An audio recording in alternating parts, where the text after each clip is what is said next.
남의 눈에 눈물 나게 하면 제 눈엔 피눈물이 난다고 했습니다. 모두가 따뜻한 아랫목을 찾던 섣달 그친 밤, 엄동설 안의 어린 의붓자식을 맨발로 눈밭에 내몰았던 비정한 여인.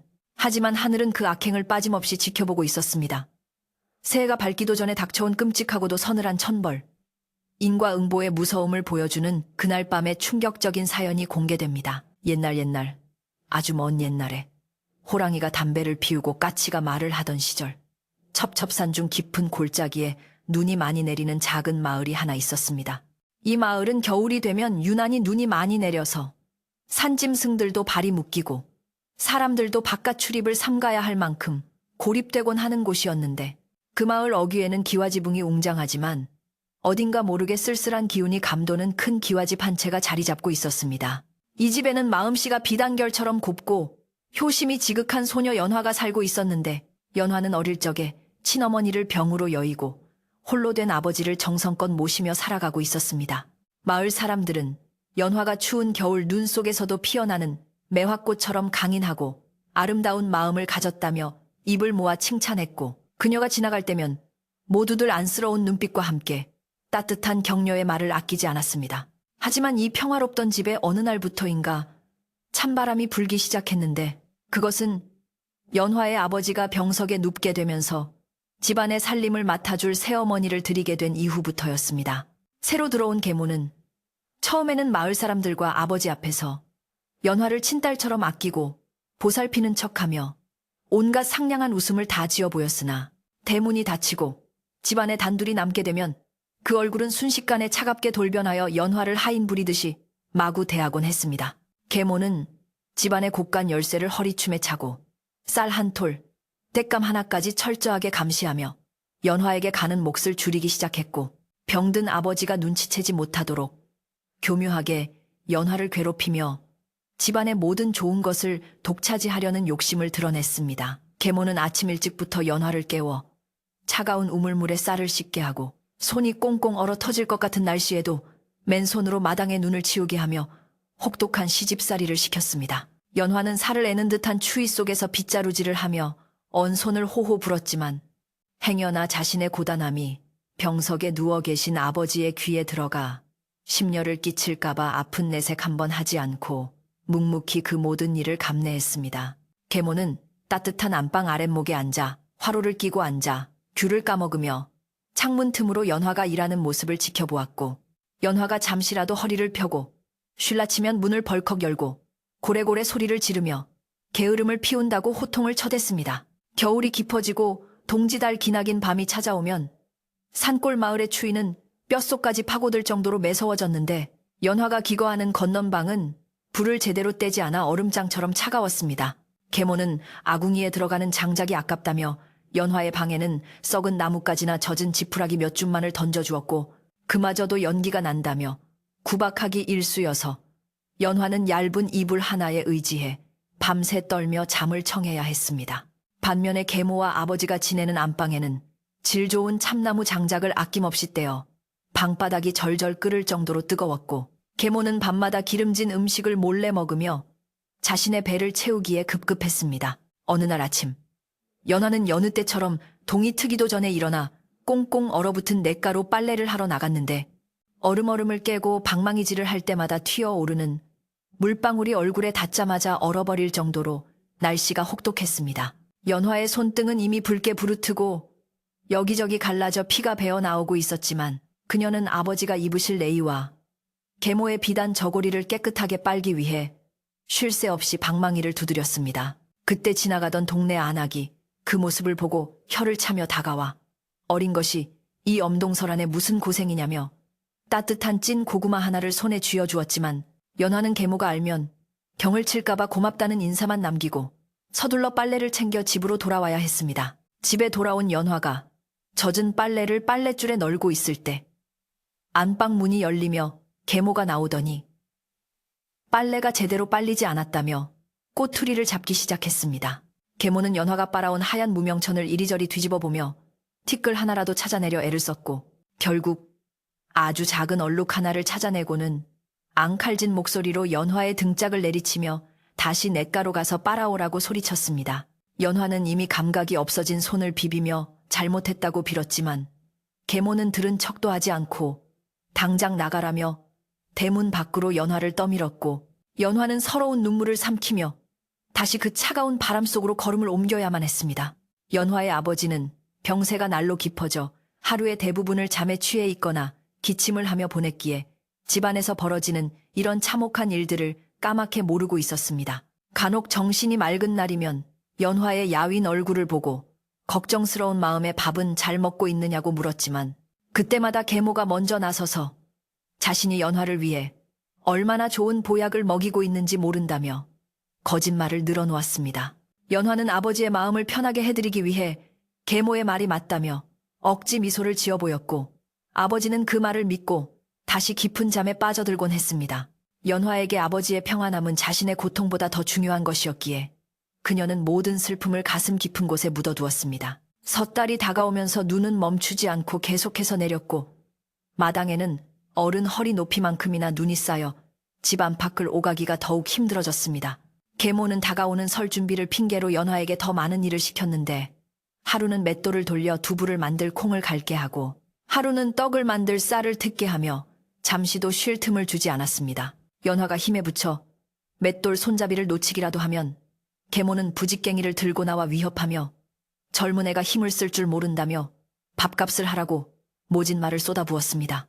부엌에서 나는 고소한 음식 냄새는 연화의 줄인 배를 더욱 고통스럽게 만들었지만 그녀에게 돌아오는 것은 언제나 식은 밥 한 덩이와 김치 조각뿐이었습니다. 어느 날 저녁, 연화가 부엌에서 설거지를 하고 있는데 계모가 몰래 부엌으로 들어와 찬장을 뒤지더니 꿀단지를 꺼내 한 숟가락 가득 퍼먹는 것을 보게 되었습니다. 계모는 연화와 눈이 마주치자 당황하는 기색도 없이 오히려 뻔뻔한 얼굴로 이것은 아버지 약에 쓸 꿀이라 맛이 변했는지 확인해 본 것이라고 둘러댔습니다. 그러고는 연화에게 너 같은 것은 이런 귀한 꿀맛을 평생 모를 것이라며 비아냥거리고는 꿀단지를 다시 깊숙한 곳에 숨겨두었습니다. 연화는 아무 말 없이 그릇만 씻었지만 속으로는 아버지에게 드려야 할 약재와 음식마저 가로채는 계모의 탐욕에 치를 떨며 가슴이 아파왔습니다. 밤이 깊어지자 산짐승들의 울음소리가 바람을 타고 마을까지 내려왔고 창호지 문이 덜컹거리는 소리가 연화의 캄한 방을 가득 채웠습니다. 연화는 추위를 잊기 위해 돌아가신 친어머니가 남겨주신 낡은 바느질, 고리를 꺼내어 해진 버선볼을 기우며 어머니 생각에 잠겼습니다. 어머니가 살아계실 때는 아무리 추운 겨울밤이라도 어머니의 품속에서 따뜻하게 잠들 수 있었는데 지금은 차가운 윗목에서 홀로 밤을 지새워야 하는 처지가 너무나 서글펐습니다.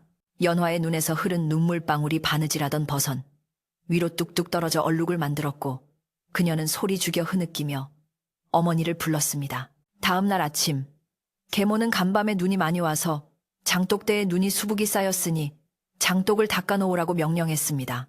장독대는 집 뒤편 응달진 곳에 있어 바람이 가장 세게 부는 곳이었는데 계모는 장독들이 숨을 쉬어야 장맛이 좋아진다며 눈을 하나도 남김없이 치우고 마른 걸레로 독을 윤이 나게 닦으라고 했습니다.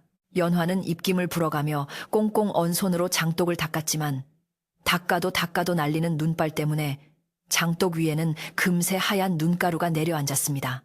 계모는 방 안에서 문을 살짝 열고 고개를 내밀어 감시하며 손놀림이 죄뜨다며 혀를 차고는 다시 따뜻한 방으로 쏙 들어가 버렸습니다. 점심때가 되어도 계모는 연화에게 밥을 주지 않았고 아버지가 드시고 남은 숭늉 그릇만을 내밀며 이것이라도 마시라고 했습니다. 연화는 허기진 배를 움켜쥐고 차가운 숭늉을 마셨지만 뱃속은 오히려 더 쓰려오고 머리가 어질어질했습니다. 그때 마당에 참새 몇 마리가 날아와 떨어진 내달을 쪼아먹는 모습을 보고 연화는 자신도 저 참새처럼 자유롭게 날아갈 수 있다면 얼마나 좋을까 하는 부질없는 상상을 하기도 했습니다. 하지만 병든 아버지를 두고는 한 발자국도 이 집을 떠날 수 없다는 것을 누구보다 잘 알고 있었기에 다시 무거운 몸을 일으켜 일을 시작했습니다.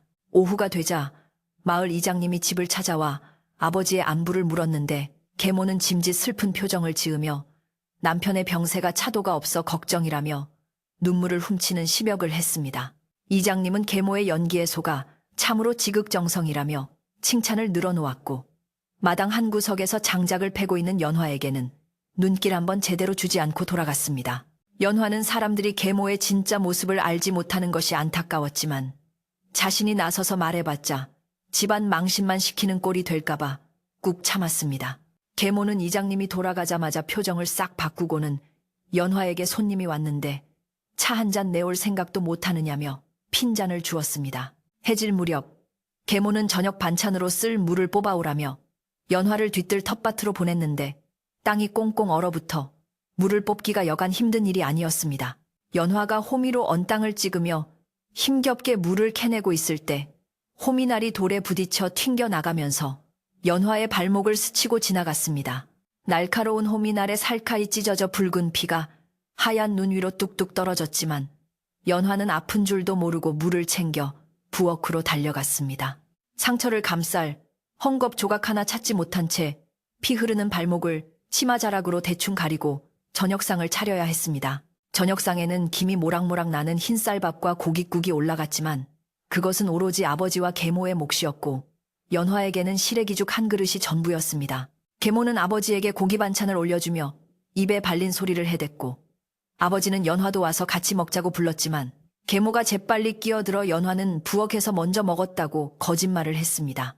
연화는 부엌 문턱에 앉아 차가운 바람을 맞으며 시래기죽을 넘겼고 방 안에서 들려오는 웃음소리와 따뜻한 온기가 너무나 멀게만 느껴졌습니다. 그러던 중 아버지가 밤중에 심한 기침 발작을 일으키며 숨을 헐떡이는 위급한 상황이 발생했습니다.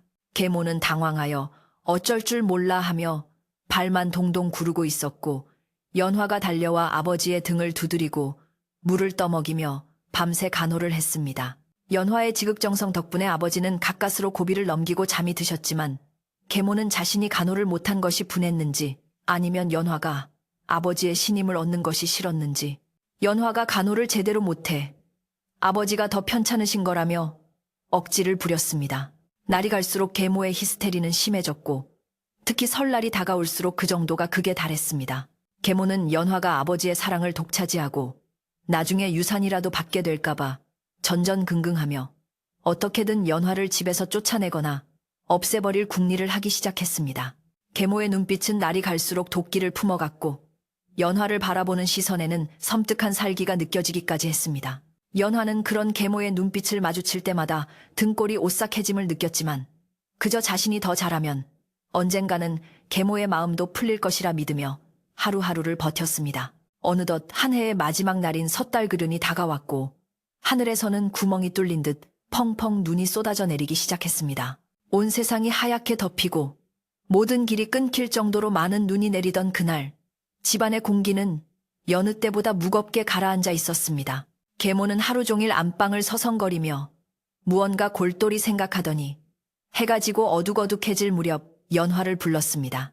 계모의 입가에는 기묘한 미소가 걸려 있었고 그 눈빛은 마치 먹잇감을 노리는 뱀처럼 차갑게 빛나고 있었습니다.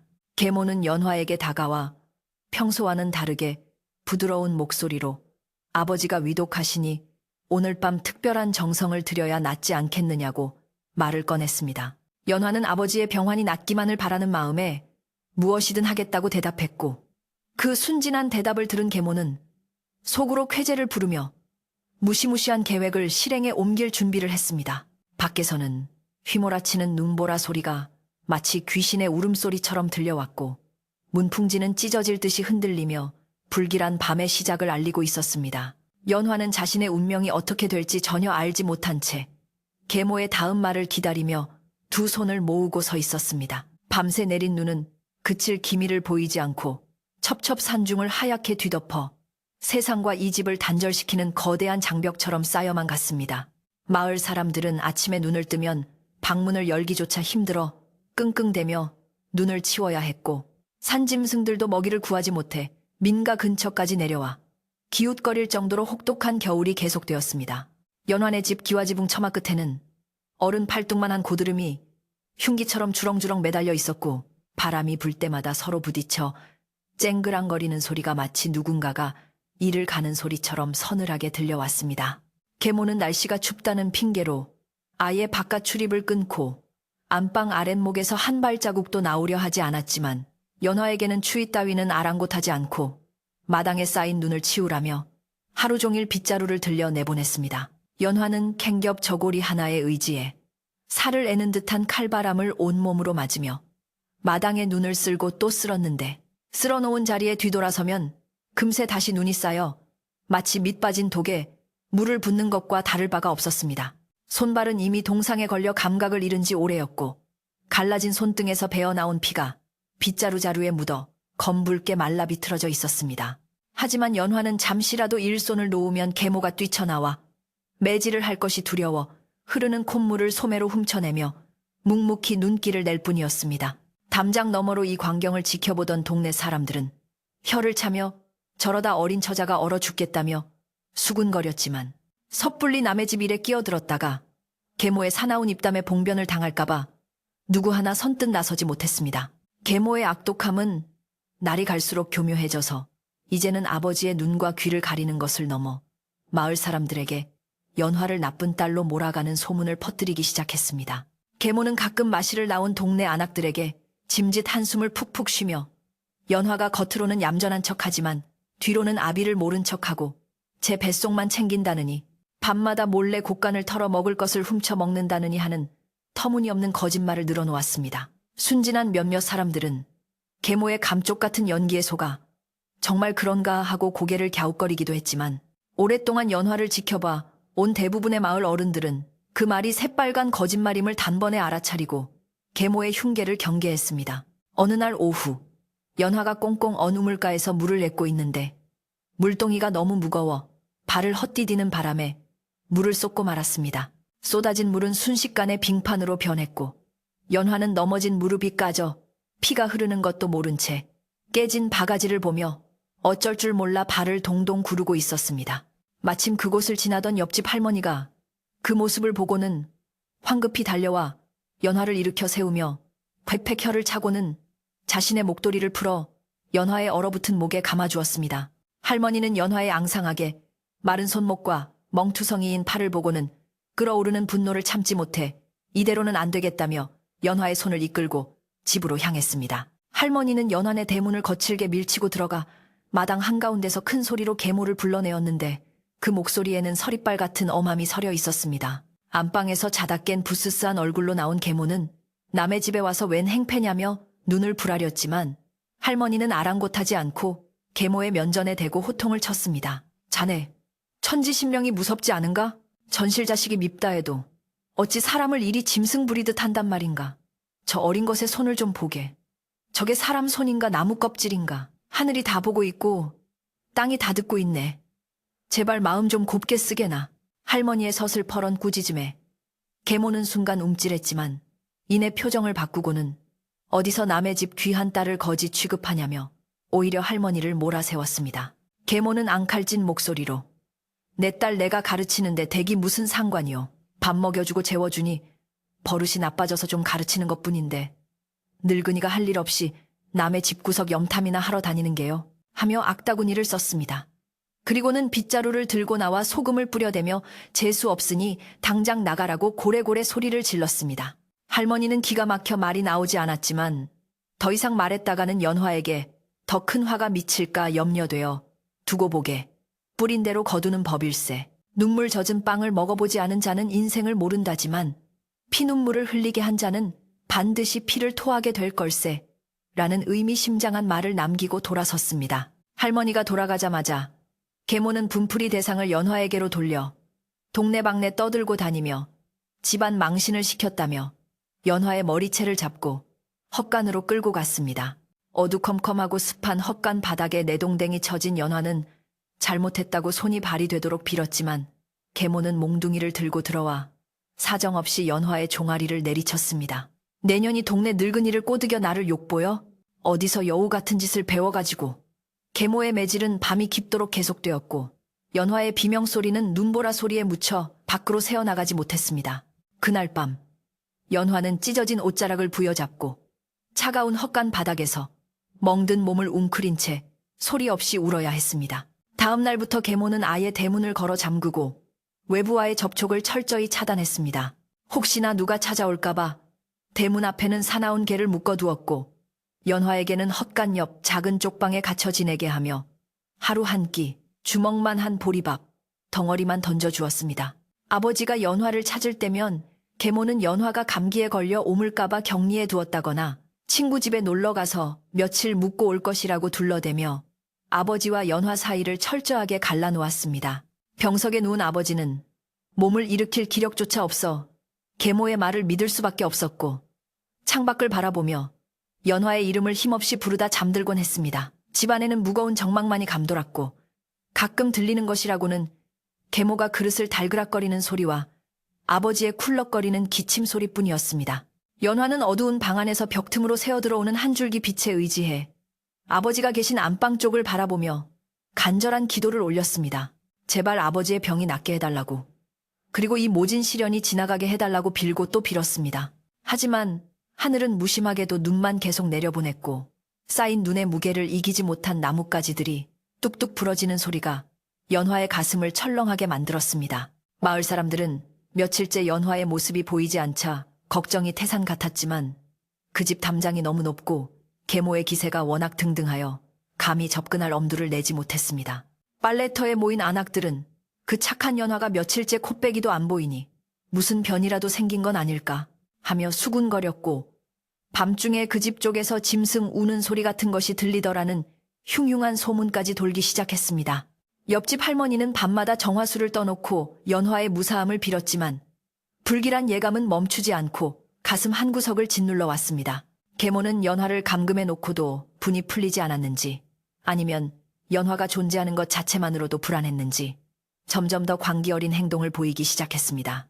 혼자서 거울을 보며 중얼거리기도 하고 허공에 대고 삿대질을 하며 누군가와 싸우는 신념을 하기도 했습니다.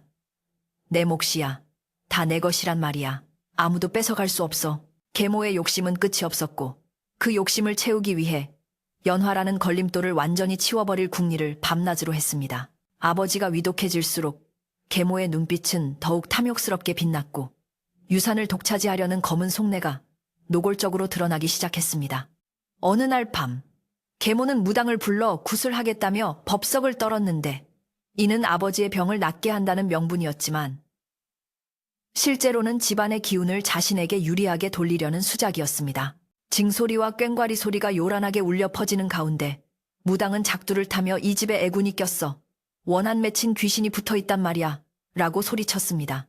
계모는 무당에게 복채를 두둑이 쥐어주며 그 애군이 누구냐고 은밀히 물었고 무당은 계모의 눈치를 살피더니 슬쩍 연화가 머무는 방 쪽을 가리켰습니다. 계모는 회심의 미소를 지으며 그렇지. 역시 내 생각이 맞았어. 그년이 이 집안의 재앙이야.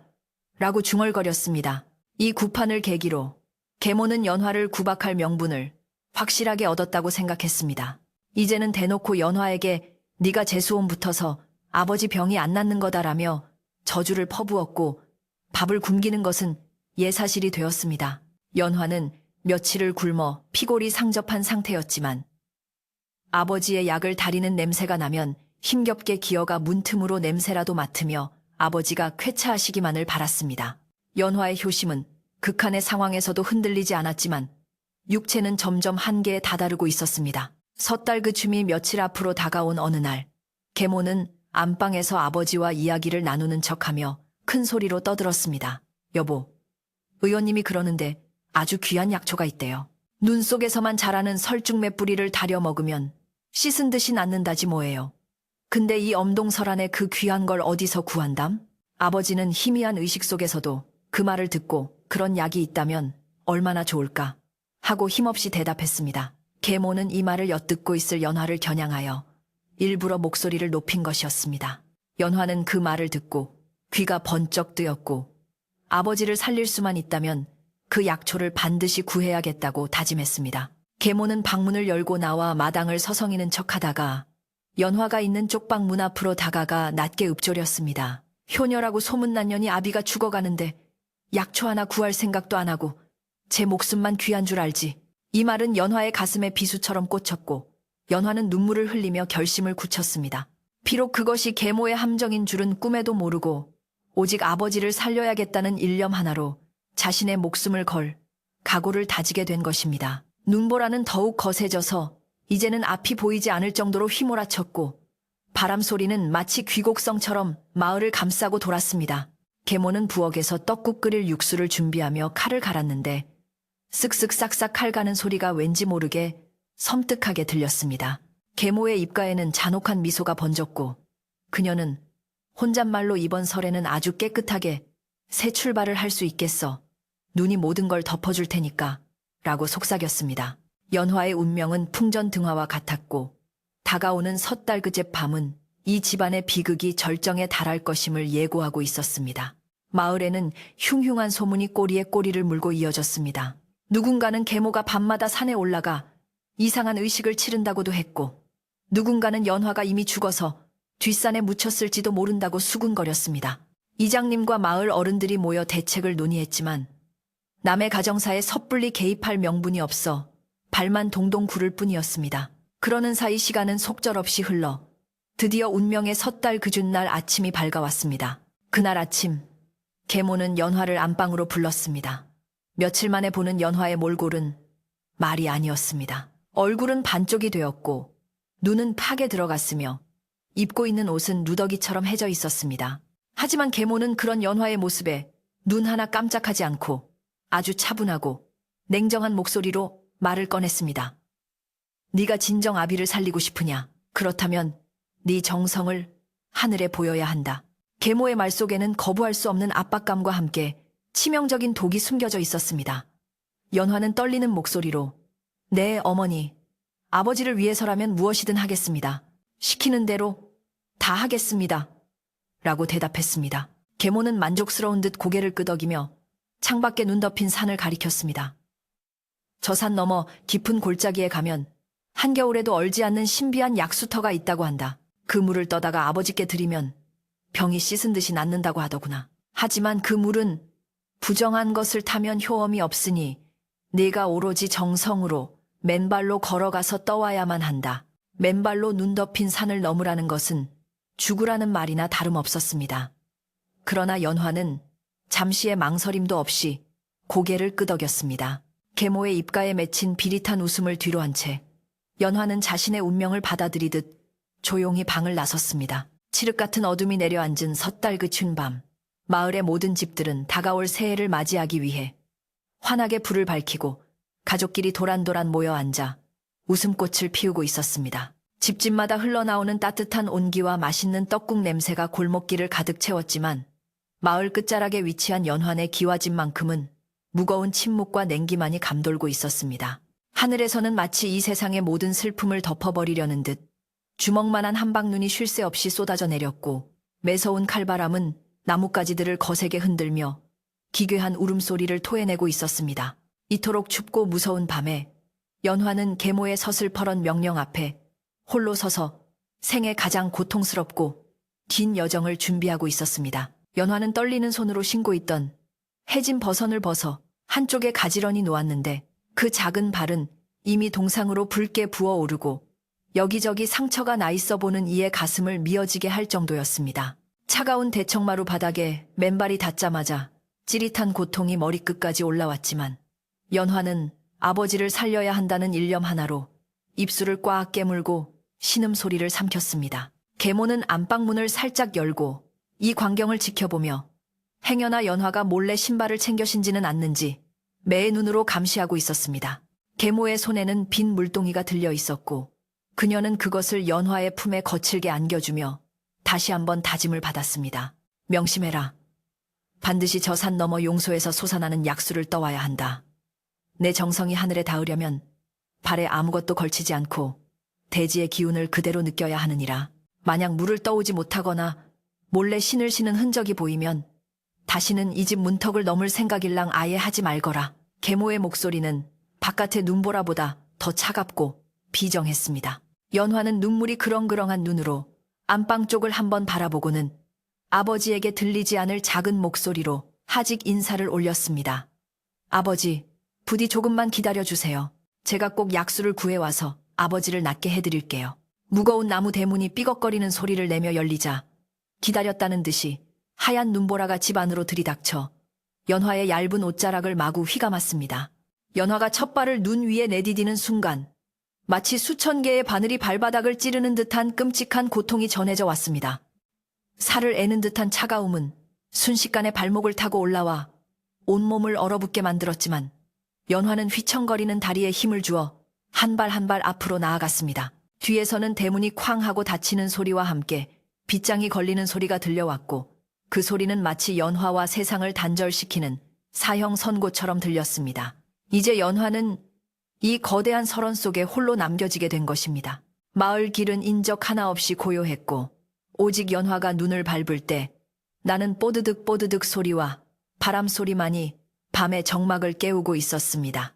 이웃집 담장 너머로 들려오는 아이들의 웃음소리와 행복한 대화 소리가 연화의 귀를 스칠 때마다 그녀는 사무치는 외로움과 서러움에 가슴이 찢어지는 듯 했습니다. 남들은 따뜻한 아랫목에서 가족의 사랑을 느끼며 한 해를 마무리하는 이 시간에 자신은 왜 이토록 가혹한 시련을 겪어야 하는지 하늘이 원망스럽기도 했습니다.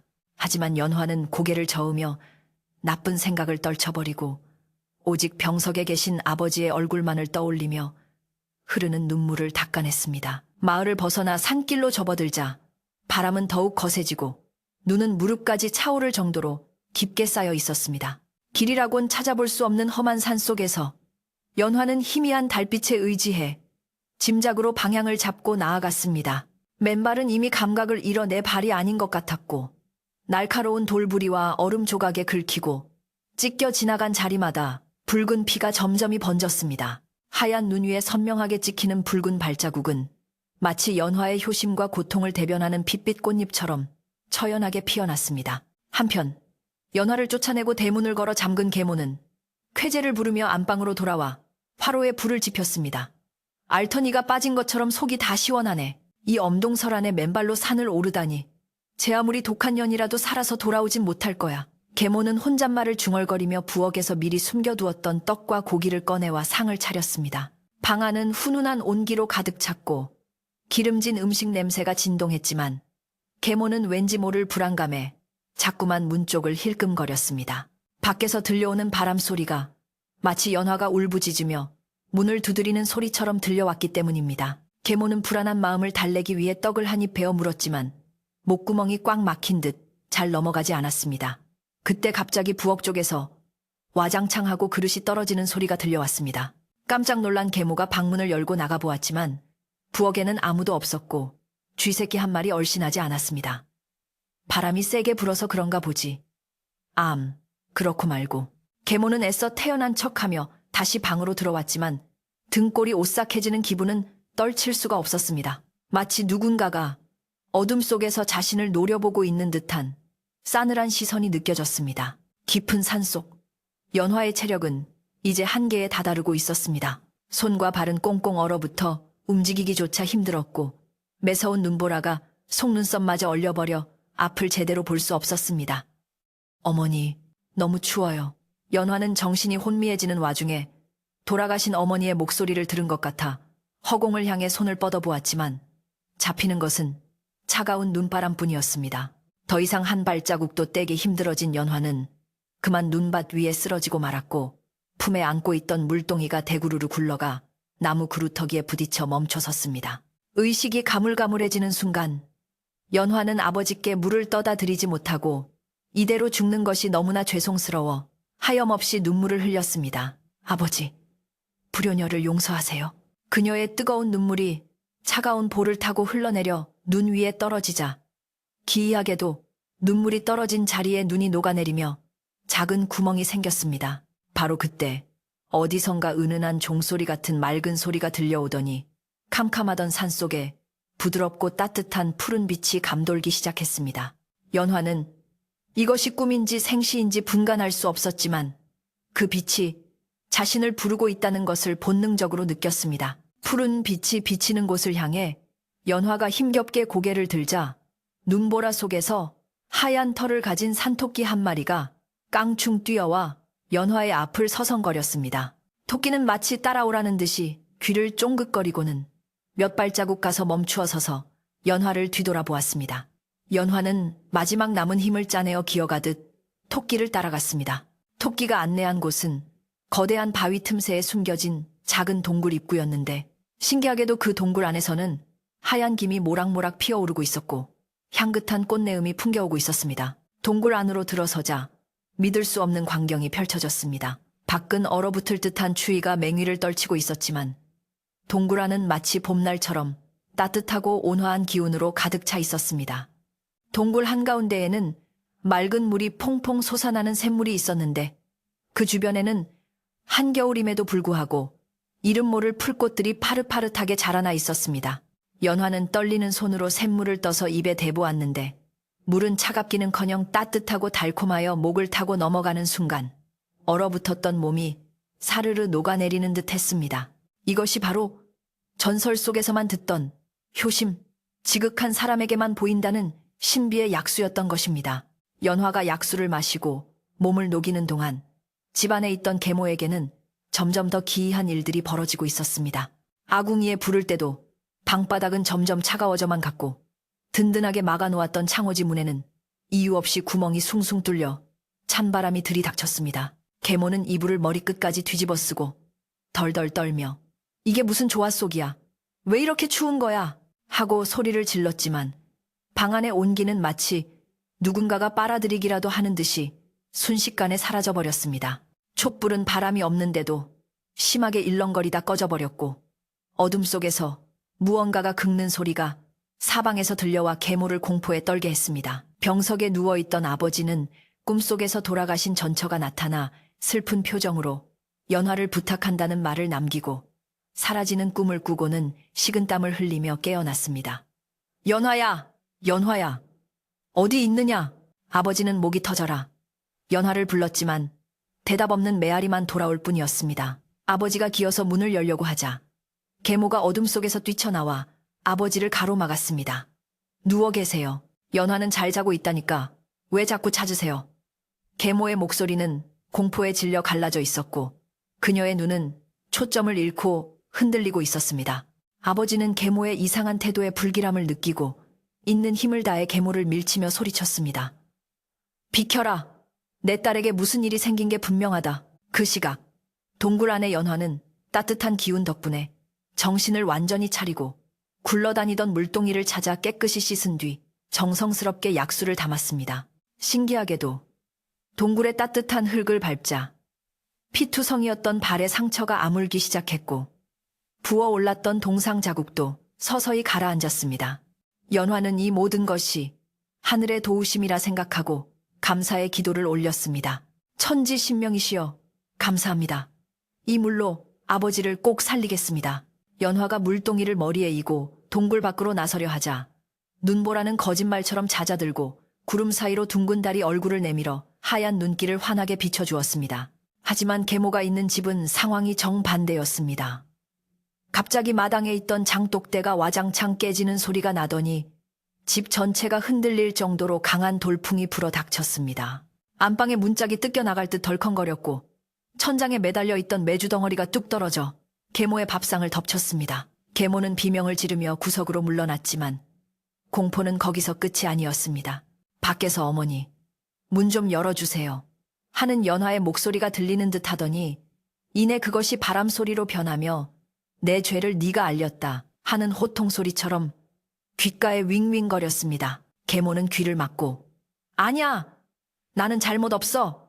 다 우리 집을 위해서 그런 거야.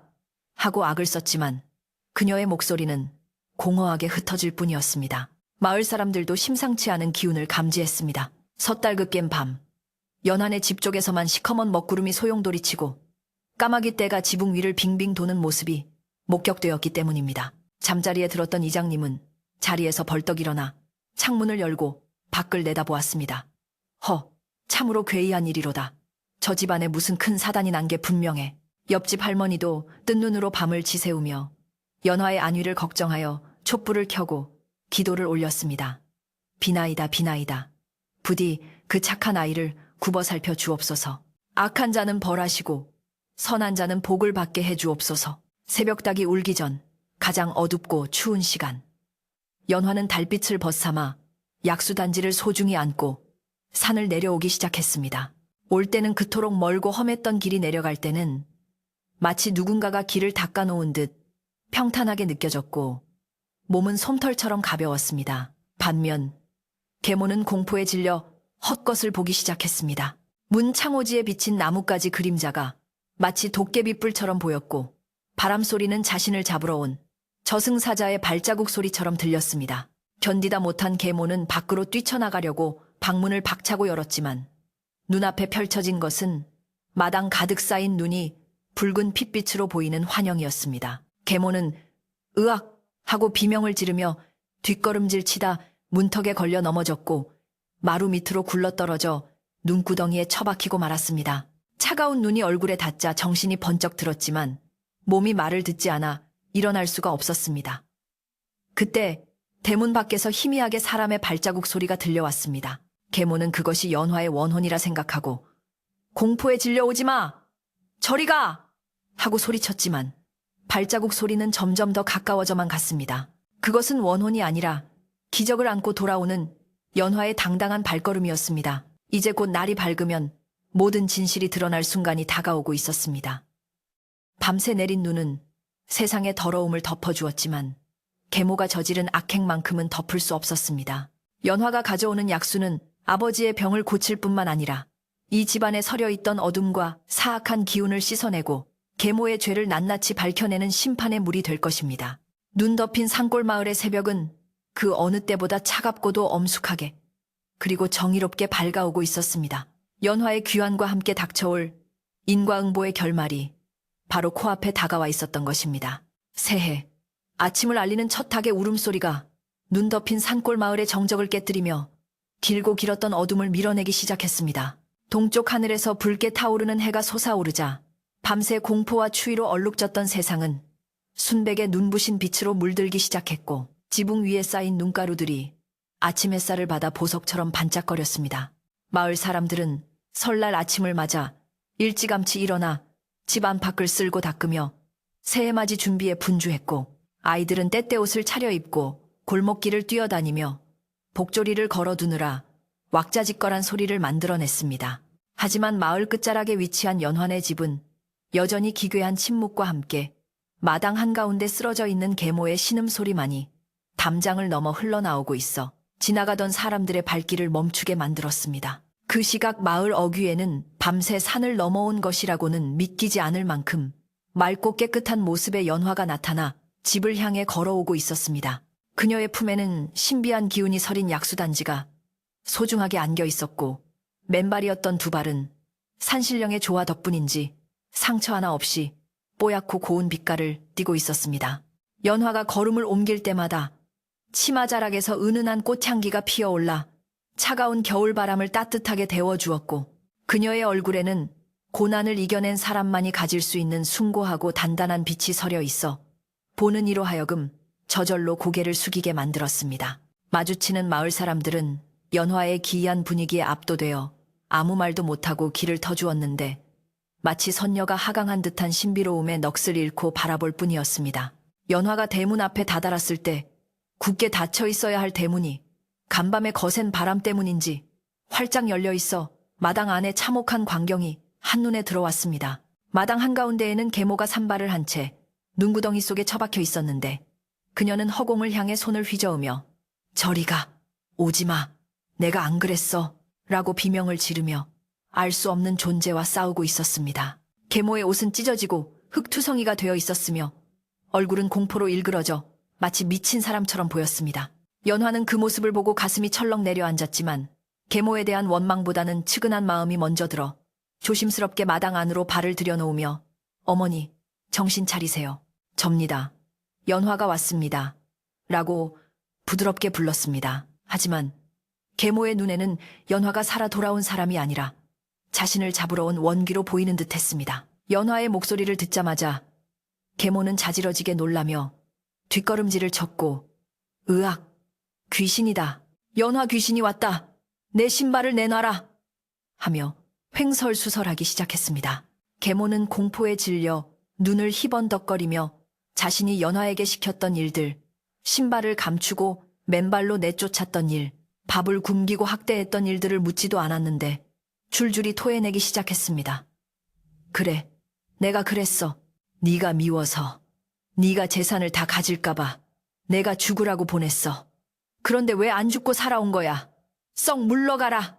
계모의 입에서 쏟아져 나오는 추악한 진실들은 아침 공기를 타고 담장 너머까지 울려 퍼졌습니다. 그때 안방 문이 드르륵 열리며 병색이 완연한 아버지가 기어 나오듯 마루로 나왔습니다. 아버지는 밤새 악몽에 시달리다 밖에서 들려오는 소란스러운 소리에 잠을 깼는데 마당에 서 있는 연화를 보자마자 자신의 눈을 의심하며 비틀거리는 몸을 일으켰습니다.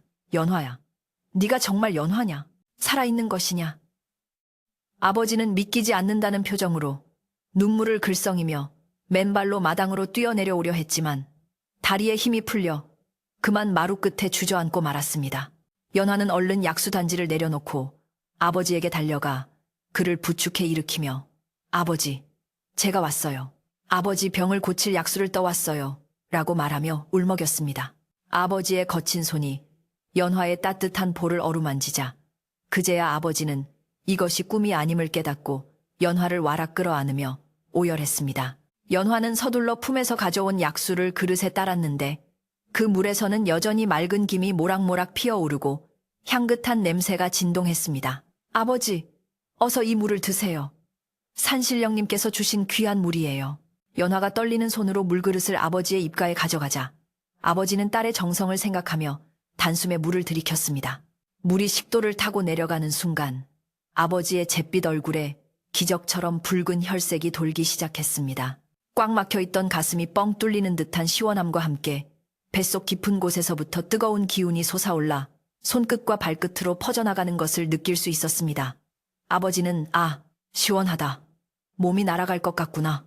라고 외치며 오랫동안 그를 괴롭혔던 기침을 뚝 그치고 자리에서 벌떡 일어났습니다. 이 놀라운 광경을 목격한 것은 연화와 아버지뿐만이 아니었습니다. 새해 인사를 다니던 마을 이장님과 이웃집 할머니, 그리고 동네 사람들이 열린 대문 틈으로 이 모든 상황을 지켜보고 있었습니다. 사람들은 계모가 미쳐서 날뛰는 모습과 연화가 가져온 물을 마시고 아버지가 씻은 듯이 낫는 모습을 보고 입을 다물지 못했습니다. 이장님은 마당으로 들어서며 헛소리를 해대는 계모를 엄하게 꾸짖었습니다. 자네, 지금 제정신인가? 천벌을 받을 짓을 해놓고 부끄럽지도 않은가? 우리가 밖에서 다 들었네. 어린 연화를 맨발로 사지로 내몰다니. 사람이 어찌 탈을 쓰고 그런 짓을 한단 말인가? 이장님의 호통 소리에 마을 사람들도 하나둘씩 들어와 계모를 향해 손가락질을 하며 비난의 목소리를 높였습니다. 이웃집 할머니는 연화에게 다가가 그녀의 손을 꼭 잡고 눈물을 흘렸습니다. 아이고, 이 착한 거사. 그 험한 눈길을 어찌 다녀왔어. 하늘이 도우셨네. 하늘이 도우셨어.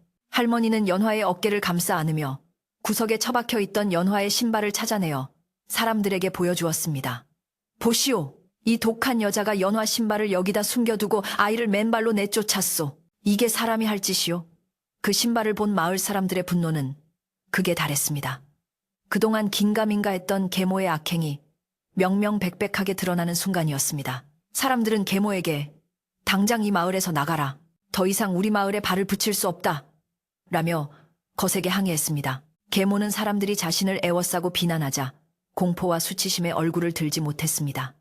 그녀는 아버지의 바짓가랑이를 잡고 여보, 내가 잘못했어요. 한 번만 용서해줘요. 귀신에 홀려서 그랬나 봐요. 라며 애원했지만 아버지는 이미 모든 정이 떨어진 차가운 눈빛으로 계모를 내려다보았습니다. 내 그동안 자네를 믿고 집안을 맡겼거늘 내 딸을 죽이려 하고 나까지 속이다니. 이제 우리 인연은 여기서 끝이네. 당장 내 집에서 나가주게. 아버지의 단호한 목소리는 추상과도 같았습니다. 아버지는 더 이상 병든 노인이 아니라 한 집안의 가장으로서 위엄을 되찾은 모습이었습니다. 계모는 더 이상 변명할 여지가 없음을 깨닫고 헝클어진 머리를 감싸 쥐고 괴성을 지르며 대문 밖으로 뛰쳐나갔습니다. 계모가 도망치듯 사라지자 집안을 짓누르던 어둡고 무거운 기운이 순식간에 거치고 맑고 상쾌한 공기가 그 자리를 채웠습니다. 마치 먹구름이 물러가고 해가 뜬 것처럼 집안 곳곳에는 따스한 햇살이 비치기 시작했습니다. 마을 사람들은 혀를 차며 계모의 뒤를 쫓아 마을 밖으로 쫓아냈고 다시는 얼씬도 하지 못하게 단단히 일러두었습니다. 사람들은 다시 연환의 마당으로 모여들어 기적처럼 회복한 아버지를 축하하고 효녀 연화를 칭찬하느라 여념이 없었습니다. 연화 덕분에 아버지가 사셨네. 이런 효녀가 또 어디 있겠나. 사람들의 칭찬 소리에 연화는 부끄러워 얼굴을 붉혔지만 그 어느 때보다 행복한 미소를 지어 보였습니다. 어수선했던 아침이 지나고 이웃집 아주머니들이 팔을 걷어붙이고 나섰습니다. 자, 오늘은 설날 아니요? 애군도 다 물러갔으니 우리 다 같이 떡국이나 끓여 먹읍시다. 마을 안악들은 부엌으로 들어가 솥을 걸고 불을 지폈습니다. 오랫동안 냉기만 가득했던 연환의 부엌 아궁이에 활활 타오르는 장작불이 들어가자 굴뚝에서는 하얀 연기가 피어오르고 구수한 밥 냄새와 국 끓는 냄새가 진동하기 시작했습니다. 연화도 안악들을 도와 떡을 썰고 팔을 다듬으며 분주하게 움직였는데 그녀의 손놀림에는 더 이상 고단함이 아닌 즐거움과 활기가 넘쳐 흘렀습니다. 마당에 멍석이 깔리고 마을 사람들이 옹기종기 모여 앉았습니다. 아버지도 따뜻한 옷으로 갈아입고 마루에 앉아 사람들의 인사를 받았습니다. 어르신, 이제 건강하시니 만수무강하십시오. 이웃들의 덕담에 아버지는 허허 웃으며 고개를 끄덕였습니다. 다 우리 연화 덕분이네. 그리고 자네들이 걱정해준 덕분이야. 내 이 은혜는 평생 잊지 않음세. 아버지는 연화를 곁에 앉히고 그녀의 손을 꼭 잡고 놓지 않았습니다. 아버지의 손에서 전해지는 따뜻한 온기가 연화의 마음속 깊은 곳까지 스며들어 그동안 겪었던 모든 서름과 고통을 눈 녹듯이 사라지게 만들었습니다. 부엌에서 김이 모락모락 나는 떡국이 한 상 가득 차려져 나왔습니다. 하얀 떡과 맑은 국물, 그 위에 올려진 알록달록한 고명이 어우러져 보기만 해도 군침이 도는 설날 떡국이었습니다. 마을 사람들은 서로 새해 복 많이 받으시오 라고 인사를 나누며 떡국을 나누어 먹었습니다. 연화는 아버지께 먼저 떡국 그릇을 올려드렸고 아버지는 그래, 우리 연화도 많이 먹거라. 고생했다. 정말 고생했어. 라며 눈시울을 붉혔습니다. 연화는 뜨끈한 국물을 한 숟가락 떠먹었는데 그 맛은 세상 그 어떤 산의 진미보다도 맛있고 구수했습니다. 그것은 단순히 음식의 맛이 아니라 평화와 사랑, 그리고 이웃의 정이 담겨 있었기 때문일 것입니다. 점심때가 지나도록 마당에는 웃음소리가 끊이지 않았습니다. 동네 청년들은 마당에 쌓인 눈을 깨끗이 치워주었고 장독대 깨진 것도 수습해 주었습니다. 아이들은 깨끗해진 마당에서 제기차기를 하고 팽이를 치며 놀았고 어른들은 삼삼오오 모여 앉아 윷놀이를 하며 흥겨운 시간을 보냈습니다. 불과 몇 시간 전까지만 해도 귀신이 나올 것 같았던 음산한 집이 이제는 마을에서 가장 활기차고 따뜻한 집으로 변해 있었습니다. 연화는 마루 기둥에 기대어 평화로운 마당 풍경을 바라보며 이 모든 것이 꿈만 같아 볼을 꼬집어 보기도 했습니다. 오후 늦게 산 너머 절에서 스님이 내려와 연환의 집을 찾았습니다. 스님은 연화가 산속에서 만난 그 신비한 기운을 느꼈는지 온화한 미소를 지으며 합장을 했습니다. 효심이 지극하면 하늘도 감동한다는 말이 허튼 소리가 아니군요. 이 댁에 부처님의 자비와 산신의 가호가 가득하니 앞으로는 좋은 일만 있을 것입니다. 스님의 말씀에 아버지는 정중히 감사를 표했고 연화에게도 덕담을 아끼지 않았습니다. 스님이 돌아가신 후 연화는 대문 밖을 내다보며 혹시나 계모가 갈 곳이 없어 헤매고 있지는 않을까 잠시 걱정했지만 마을 사람들의 말에 따르면 계모는 자신의 죄를 뉘우치기는커녕 사람들을 피해 산 넘어 다른 마을로 도망쳤다고 했습니다. 연화는 그제야 마음의 짐을 완전히 내려놓을 수 있었습니다. 해질 무렵이 되자 마을 사람들은 하나둘씩 집으로 돌아갔습니다. 내일 또 놀러 오겠네 라며 손을 흔드는 이웃들의 뒷모습을 보며 연화와 아버지는 대문까지 배웅을 나갔습니다. 텅 빈 마당에는 다시 고요가 찾아왔지만 그것은 예전의 차갑고 무서운 정막이 아니라 따뜻하고 포근한 안식이었습니다. 아버지는 연화의 어깨를 감싸며 연화야, 이제 우리 둘이서 오손도손 잘 살아보자꾸나. 내가 그동안 못해준 것까지 다 해주마 라고 다짐하듯 말했습니다. 연화는 아버지의 품에 얼굴을 묻고 네, 아버지, 저는 아버지와 함께라면 아무것도 바랄 것이 없어요 라고 대답했습니다. 방으로 들어온 부녀는 화로를 사이에 두고 마주 앉았습니다. 아버지는 연화의 손을 끌어다가 자세히 들여다보았습니다. 험한 일을 하느라 거칠어지고 상처투성이인 손을 보며 아버지는 가슴 아파했습니다. 이 고운 손이 이렇게 되도록 아비가 몰랐다니. 미안하다, 정말 미안하다. 아버지는 서랍에서 고이 간직해두었던 약연고를 꺼내어 연화의 손등과 발에 정성스럽게 발라주었습니다.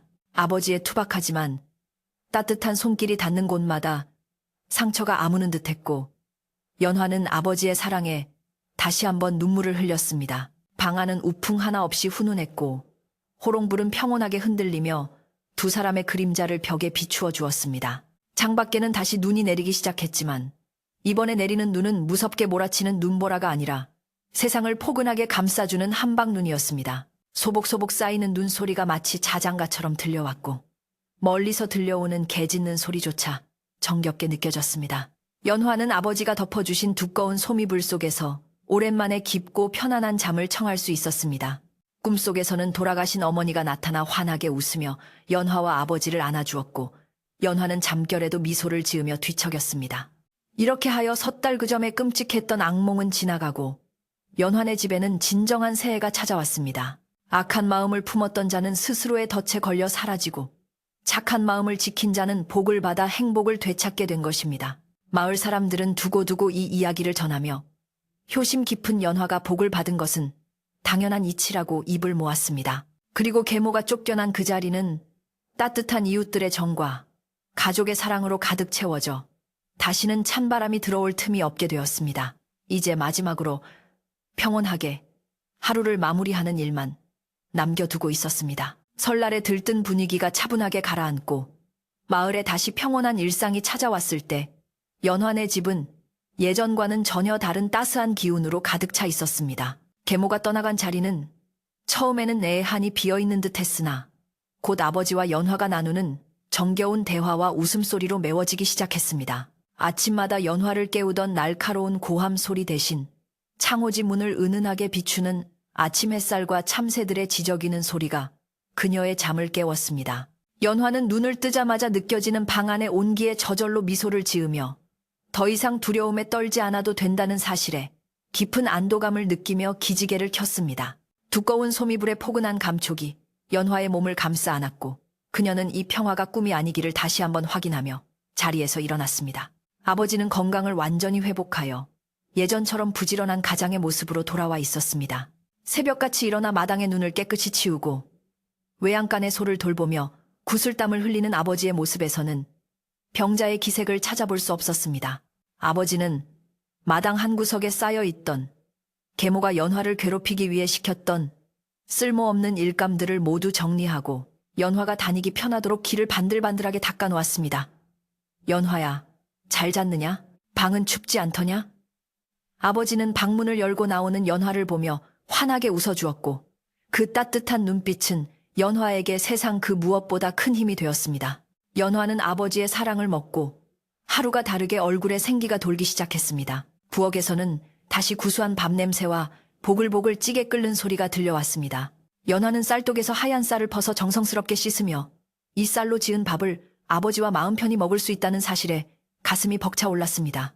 예전에는 밥 한 숟가락을 뜨면서도 눈치를 봐야 했고 그나마도 식은 밥덩이로 끼니를 때워야 했지만 이제는 갓 지은 뜨거운 밥을 마음껏 먹을 수 있게 된 것입니다. 아궁이 속에서 타닥타닥 타오르는 장작불은 부엌 전체를 훈훈하게 데워주었고 연화가 움직일 때마다 피어오르는 하얀 김은 마치 춤을 추듯 그녀를 감싸 안았습니다.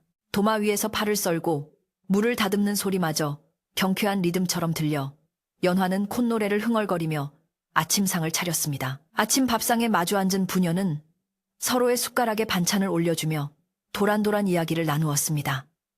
아버지, 오늘 국간이 어떤가요? 좀 싱겁지는 않으세요? 연화가 걱정스레 묻자 아버지는 국물을 크게 한술 떠드시고는 엄지손가락을 치켜 세웠습니다. 아니다. 아주 딱 맞구나. 임금님 수라상이 부럽지 않아. 우리 연화 솜씨가 돌아가신 네 어미를 쏙 빼닮았어. 아버지의 칭찬에 연화는 수줍게 웃으며 아버지의 밥그릇에 생선살을 발라 올려드렸습니다. 밥상 위에는 화려한 반찬은 없었지만 서로를 위하는 마음이 담긴 소박한 음식들은 그 어떤 진수성찬보다도 달고 맛이 좋았습니다. 두 사람은 그동안 못다한 이야기를 나누느라 밥 먹는 시간이 길어지는 줄도 몰랐습니다. 마을 사람들의 발길도 끊이지 않고 이어졌는데 이제는 걱정이나 호기심이 아닌 진정한 이웃의 정을 나누기 위해서였습니다. 옆집 할머니는 갓 쪄낸 옥수수나 고구마를 채반에 담아 오셔서 연화의 손에 쥐어주곤 하셨습니다. 연화야, 이거 먹고 살 좀 쪄야지. 그동안 고생해서 뼈만 남았어. 할머니의 투박한 손길에는 연화를 친손녀처럼 아끼는 마음이 가득 담겨 있었습니다. 동네 아주머니들도 오며 가며 김치 한 포기, 나물 한 접시를 슬쩍 마루에 놓고 가시며 아버지랑 만나게 먹어라 하고 덕담을 건넸습니다. 연환의 집은 마을 사랑방처럼 변하여 사람들의 온기와 웃음소리가 떠날 새가 없었고 그 덕분에 집안 구석구석 배어있던 어두운 그림자는 완전히 자취를 감추었습니다. 연화는 시간이 날 때마다 양지 바른 마루에 앉아 바느질을 하거나 해진 옷을 기웠습니다. 예전에는 추운 방에서 언손을 호호 불어가며 떨면서 해야 했던 일이었지만 이제는 따뜻한 햇살을 등에 업고 여유롭게 바늘을 놀릴 수 있었습니다. 아버지의 옷을 찢고 자신의 버선을 기우면서 연화는 문득문득 창밖의 풍경을 바라보았습니다. 마당의 눈은 서서히 녹아 처마 밑으로 맑은 물방울이 되어 떨어지고 있었고 그 소리는 마치 봄이 오는 발자국 소리처럼 청아하게 들렸습니다. 연화의 손등에 남아있던 동상 자국과 상처들도 아버지의 약과 따뜻한 보살핌 덕분에 거의 다 아물어 이제는 희미한 흉터만이 지난날의 시련을 기억하게 할 뿐이었습니다. 어느 날 오후 이장님이 찾아와 아버지와 함께 봄 농사 계획을 의논했습니다. 올해는 눈이 많이 왔으니 풍년이 들 겁니다. 자네도 이제 몸을 추스르셨으니 슬슬 밭갈이 준비를 해야지. 이장님의 말씀에 아버지는 고개를 끄덕이며 의욕에 찬 모습을 보였습니다. 그러며 우리 연화를 위해서라도 제가 더 열심히 일해서 곡간을 가득 채워야지요. 아버지는 창고에서 농기구를 꺼내 손질하며 다가올 봄을 맞이할 준비를 서둘렀습니다. 연화는 아버지께 시원한 냉수를 떠다 드리며 땀 흘려 일하는 아버지의 건강한 모습을 볼 수 있다는 것에 깊은 감사를 느꼈습니다. 아버지의 든든한 등은 연화에게 있어 세상에서 가장 안전하고 편안한 울타리였습니다. 저녁이 되면 연화는 아궁이에 군고구마를 구워 아버지와 함께 나누어 먹으며 밤이 깊어가는 줄 몰랐습니다. 타닥타닥 타오르는 장작불을 바라보며 두 사람은 지난 섣달 그촨 밤의 기적 같은 일들을 회상하곤 했습니다. 그때 산토끼가 아니었다면, 그리고 그 동굴을 찾지 못했다면 어찌 되었을까? 다 조상님이 도우신 거야. 아버지는 연화의 머리를 쓰다듬으며 감회에 젖어 말씀하셨습니다. 연화도 고개를 끄덕이며 네, 아버지. 그리고 아버지께서 저를 믿고 기다려주신 덕분이에요. 라고 대답했습니다. 고난은 두 사람 사이를 더욱 단단하게 묶어주었고 서로에 대한 믿음과 사랑은 그 무엇과도 바꿀 수 없는 소중한 보물이 되었습니다. 며칠 후 마을 장터가 열리는 날이 되자 아버지는 연화를 데리고 장구경을 나섰습니다. 오랜만에 바깥 나들이를 나온 연화는 어린아이처럼 들떠서 장터 이곳저곳을 구경했습니다. 아버지는 연화에게 예쁜 꽃신 한 켤레와 고운 비단 댕기를 사주셨습니다. 우리 연화, 그동안 맨발로 고생했는데 이제는 이 꽃신 신고 꽃길만 걸어라. 아버지의 투박한 손으로 신겨주는 꽃신은 연화의 발에 꼭 맞았고 연화는 눈물이 핑 돌 만큼 기뻤습니다. 새 신을 신고 사뿐사뿐 걸어가는 연화의 모습은 마치 봄바람에 흩날리는 꽃잎처럼 아름다웠고 장터의 사람들도 모두 흐뭇한 표정으로 부녀를 바라보았습니다. 집으로 돌아오는 길. 하늘에는 둥근 보름달이 휘영청 밝게 떠올라 두 사람의 밤길을 비춰주었습니다. 달빛을 받은 눈길은 은가루를 뿌려놓은 듯 반짝거렸고 연화와 아버지의 그림자는 나란히 길게 이어져 하나가 된 듯 했습니다. 아버지는 연화의 손을 꼭 잡고 연화야, 이제는 아무 걱정 말고 행복하게만 살자. 내 너를 눈에 넣어도 아프지 않을 만큼 귀하게 여길 테니 라고 다짐하듯 말씀하셨습니다. 연화는 아버지의 따뜻한 손을 맞잡으며 네, 아버지. 저도 아버지를 평생 정성껏 모실게요 라고 다짐했습니다. 차가운 겨울바람도 두 사람의 따뜻한 마음 앞에서는 훈훈한 봄바람처럼 느껴졌습니다. 계절은 어김없이 흘러 어느덧 입춘이 지나고 마당 구석의 매화나무 가지 끝에 작은 꽃망울이 맺히기 시작했습니다. 눈 속에서 피어나는 매화처럼 연환의 집에도 진정한 봄이 찾아오고 있었습니다. 처마 밑에 고드름은 녹아내려 맑은 물이 되었고 얼어붙었던 땅은 부드럽게 풀려 새싹을 틔울 준비를 하고 있었습니다. 연화는 매화나무 아래 서서 꽃망울을 바라보며 혹독한 추위를 이겨내고 꽃을 피우는 자연의 섭리의 경이로움을 느꼈습니다. 그녀의 삶 또한 그 모진 시련을 견뎌냈기에 지금의 이 평화가 더욱 소중하고 아름답게 느껴지는 것이라 생각했습니다. 어느 날 밤, 연화는 꿈속에서 다시 한번 그 신비한 산토끼와 동굴을 보았습니다. 꿈속의 동굴은 여전히 따뜻하고 환한 빛으로 가득 차 있었고 산신령님으로 보이는 하얀 수염의 노인이 나타나 빙그레 웃으며 연화에게 고개를 끄덕여 주었습니다. 착한 마음이 복을 부르니 내 앞길에는 늘 광명이 비칠 것이다. 노인의 따뜻한 목소리는 연화의 마음속 깊이 새겨졌고 잠에서 깬 후에도 그 여운이 오래도록 남아 마음을 편안하게 해주었습니다. 연화는 자릿길을 챙겨 아버지의 방을 살피러 갔는데 아버지는 세상 모르고 곤히 주무시고 계셨고 그 평온한 얼굴을 보는 것만으로도 연화는 더 바랄 것이 없었습니다. 마을 사람들은 이제 연화네 집을 복이 들어온 집이라고 부르기 시작했습니다. 계모의 악행이 사라지고 효심 지극한 딸과 어진 아버지가 사는 집에는 좋은 기운이 감돌아 지나가는 사람마저도 기분이 좋아지게 만든다는 것이었습니다. 실제로 연화네 집은 농사도 잘 되고 키우는 가축들도 무럭무럭 자라나 예전보다 훨씬 풍족하고 여유로운 살림을 꾸리게 되었습니다. 하지만 연화와 아버지는 결코 자만하지 않고 가진 것을 이웃과 나누며 겸손하게 살았습니다. 어려운 이웃이 있으면 쌀을 퍼다 주고 힘든 일이 있으면 발벗고 나서서 도와주니 마을 사람들의 칭송이 자자했습니다. 시간이 흘러 연화도 혼기가 차게 되었고 인근 마을에 성실하고 착한 청년과 혼담이 오가게 되었습니다. 아버지는 딸을 시집 보낼 생각에 서운하기도 했지만 연화가 좋은 짝을 만나 행복하게 살기를 진심으로 바랐습니다. 우리 연화 데려가는 사내 놈은 전생에 나라를 구했을 게야. 아버지는 농담처럼 말씀하셨지만 그 눈가에는 촉촉한 물기가 서려 있었습니다. 연화는 아버지 곁을 떠나지 않고 모시고 살겠다고 했지만 아버지는 너의 행복이 곧 나의 행복이다라며 딸의 등을 토닥여 주었습니다.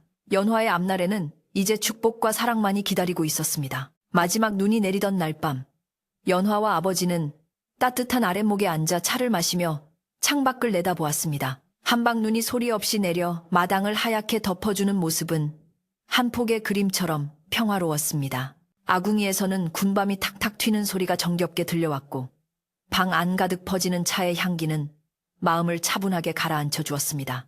아버지, 눈이 참 예쁘게 오네요. 연화의 말에 아버지는 허허 웃으며 그래, 마치 우리 집을 축복해주는 것 같구나. 이제 저 눈이 그치고 나면 진짜 봄이 올 게다 라고 대답했습니다. 두 사람은 말없이 눈 내리는 풍경을 바라보며 지금 이 순간의 평온함을 만끽했습니다. 연화는 잠자리에 들기 전 돌아가신 어머니의 위패 앞에 향을 피우고 기도를 올렸습니다. 어머니, 지켜봐 주셔서 감사합니다. 아버지와 저, 이제 아무 걱정 없이 행복하게 살고 있어요. 어머니도 그곳에서 편안히 쉬세요. 향연기는 가늘게 피어오르다 허공으로 흩어졌지만 연화의 마음속에는 어머니가 곁에 계신다는 든든함이 자리 잡고 있었습니다. 연화는 이불 속으로 들어가 눈을 감았고 그녀의 입가에는 잔잔한 미소가 번졌습니다. 밖에는 여전히 눈이 내리고 있었지만 그 눈은 더 이상 춥고 매서운 눈이 아니라 세상의 모든 상처를 덮어주고 새 생명을 잉태하는 포근한 이불과도 같았습니다. 이제 이야기는 끝을 맺으려 합니다. 혹독한 겨울바람과 계모의 모진 구박 속에서도 효심을 잃지 않았던 연화는 마침내 따뜻한 봄을 맞이했고 욕심에 눈이 멀어 천륜을 어겼던 계모는 자신의 죗값을 치르고 멀리 사라졌습니다. 착한 사람은 복을 받고 악한 사람은 벌을 받는다는 이 단순하고도 명쾌한 진리는 옛날이나 지금이나 변함없이 우리네 삶을 지탱해주는 믿음일 것입니다. 연화네 집 굴뚝에서 피어오르는 저녁 연기가 평화롭게 하늘로 올라가듯 여러분의 마음에도 근심 걱정은 사라지고 따뜻한 평안만이 가득하기를 바랍니다. 밤이 깊어 온 세상이 잠든 시간, 눈 덮인 산골 마을의 작은 기와집에서는 아버지와 딸의 고른 숨소리만이 나직하게 들려옵니다. 방 안의 호롱불도 이제 할 일을 다 했다는 듯 가물거리다 조용히 꺼지고 달빛만이 창호지 문을 통해 은은하게 스며들어 두 사람의 꿈길을 비춰주고 있습니다. 그 옛날 눈 내리던 밤의 슬픔은 모두 녹아내리고 내일 아침이면 더욱 찬란한 태양이 떠올라 이들의 행복한 앞날을 비춰줄 것입니다. 그렇게 그들은 오래오래 행복하게 잘 살았답니다.